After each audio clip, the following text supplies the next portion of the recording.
আসসালামু আলাইকুম।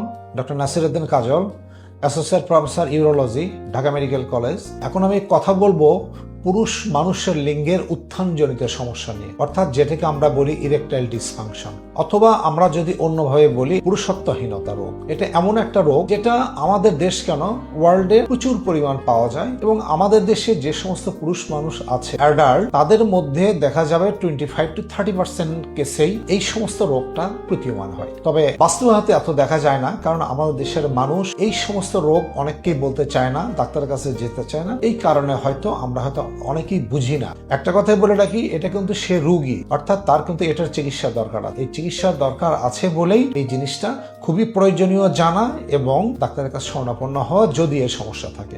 এই পুরুষত্বহীনতার রোগটা কি?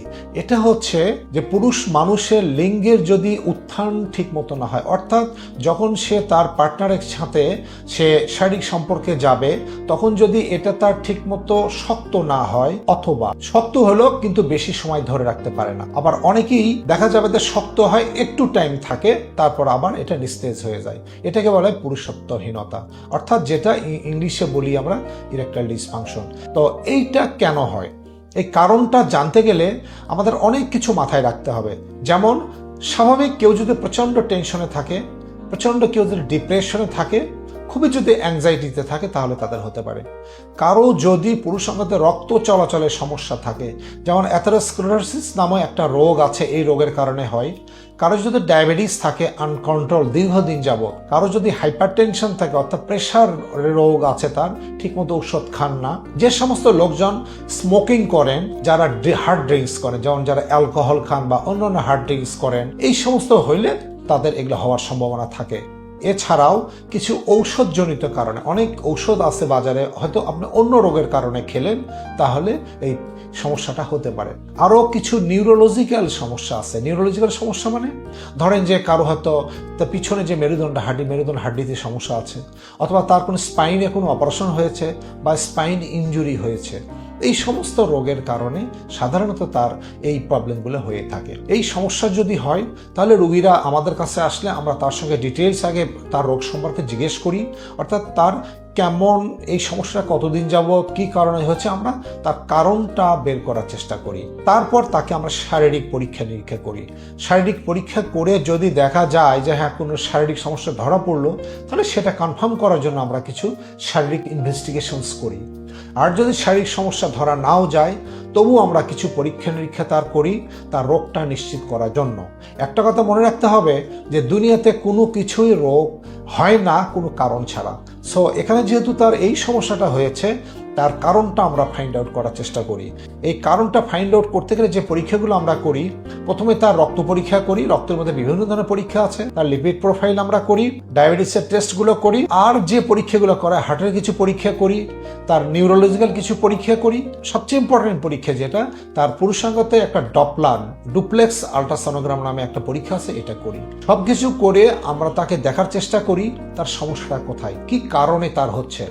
কারণ হিসেবে চিকিৎসা না করলে, আন্দাজে চিকিৎসা করলে, আপনি অন্য কোনো ডাক্তার কাছে গিয়ে বললেন যে আমার উত্থান হয় না, সে একটা ওষুধ দিয়ে দিল আন্দাজে, এটা খেয়ে আসলে কোনোদিন লাভ হবে না। এটা আপনি খাবেন, আপনার মনের শান্তি, আমি খেলাম কিছু, কিন্তু দেখবেন কিছুদিন পর আপনি কাজ হচ্ছে না।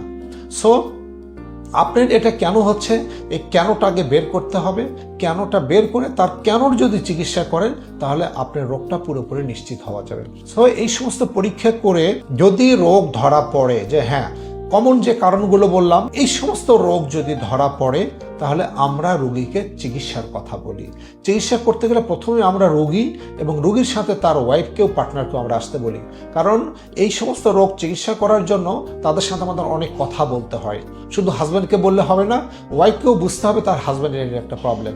সো হাজব্যান্ড ওয়াইফকে আমরা আগে কাউন্সিলিং করি, তারপর আমরা তাকে কিছু চিকিৎসা দিই।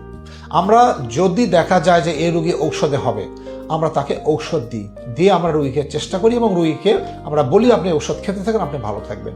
যদি রোগী ঔষধে ভালো থাকে, তাহলে আলহামদুলিল্লাহ আপনি ভালো থাকেন। যদি দেখা যায় যে রোগী হয়তো ঔষধে ভালো থাকলেন না, আবার অনেক রোগী ঔষধ খেয়ে হয়তো ঔষধ টলারেট করতে পারেন না বা সহ্য করতে পারেন না, তাহলে সেই সমস্ত রোগীকে আমরা পরবর্তীতে অপারেশনের জন্য বলি। সেটা কি? সেটা হচ্ছে যে পেনাইল ইমপ্ল্যান্ট নামে একটা অপারেশন আছে, যে অপারেশনগুলো আমি করি পার্সোনালি, আমি প্রচুর করেছি এই রোগীগুলো, এখনো করছি। যাদের ঔষধে হয় না তাদেরকে আমরা এই অপারেশন করে আমরা তাকে সুস্থ করে তুলি এবং তাকে ভালো করে নিই, যার ফলে তার দাম্পত্য জীবন ভালো থাকে এবং সে সব জায়গায় ভালো থাকে। মনে রাখবেন, আপনি যদি সেক্সুয়ালি ভালো থাকেন, অ্যাক্টিভ থাকেন, আপনার ওয়াইফের সাথে যদি আপনার কোনো প্রবলেম না থাকে, আপনি সব জায়গায় ভালো থাকবেন।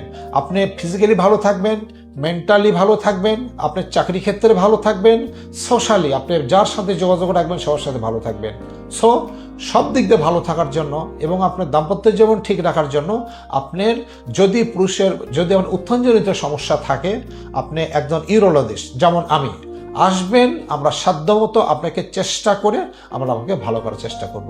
ভালো থাকবেন, ধন্যবাদ।